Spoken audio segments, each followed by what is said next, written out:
6 ወርና ከዛ በላይ ላሉ ልጆች የምናዘጋጀው ምግብ ዛሬም ቀጥሏል። ዛሬ ደግሞ ሌላ በጣም ቆንጆ ጤናማ ምግብ እናዘጋጃለን። ፕሮቲናቸውን ፋይበራቸውን ከፍ የሚያደርግ በዛ ላይ ደግሞ ጣፋጭም ነው።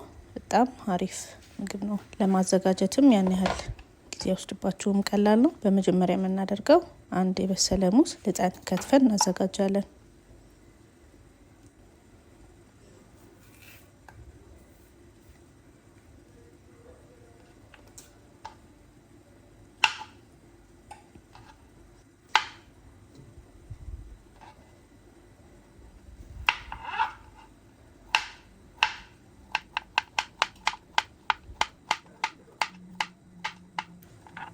በመቀጠል የተቀቀለ እንቁላል አስኳሉን እንጠቀማለን።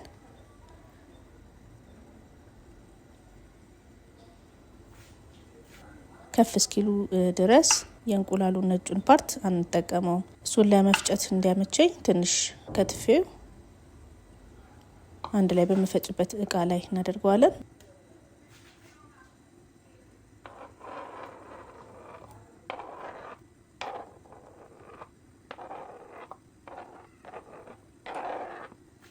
በመቀጠል የበሰለ ኦትስ አደርጋለን። በውሃ ነው ያበሰልኩት። አንድ የሾርባ ማንኪያ የበሰለ ኦትስ አድርጋለሁ። ከዛ ወተት ታደርጋላችሁ። የጡት ወተት ሊሆን ይችላል፣ የፎርሙላ ወተት ሊሆን ይችላል። ልጆቻችሁ የሚጠቀሙትን ታደርጉትና ትፈጩታላችሁ ማለት ነው።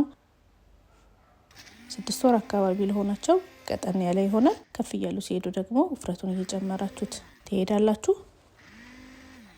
ሰብስክራይብ ያላደረጋችሁ ሰብስክራይብ እያደረጋችሁ ቤተሰብ እንድትሆኑ ጋብዣችኋለሁ። ቪዲዮን ከወደዳችሁት ላይክ አድርጉት። ኮሜንት ካላችሁ አስቀምጡልኝ። ይጠቅማል ብላችሁ ካሰባችሁ ደግሞ ሼር አድርጉት። በጣም ቀላል ጣፋጭ ጤናማ ምግብ ነው እያዘጋጀን ያለነው። 6 ወርና ከ6 ወር በላይ ላሉ ልጆች ይሆናል። እንደዚህ ቆንጆ አድርገን ፈጭተን አዘጋጅተናል ማለት ነው። ልጆቻችሁ እንደሚወዱት አልጠራጠርም። ለዛሬ የነበረኝ ቪዲዮ ይሄ ነው። በሌላ ቪዲዮ እንገናኛለን። ወዳችኋለሁ። ቻው ቻው።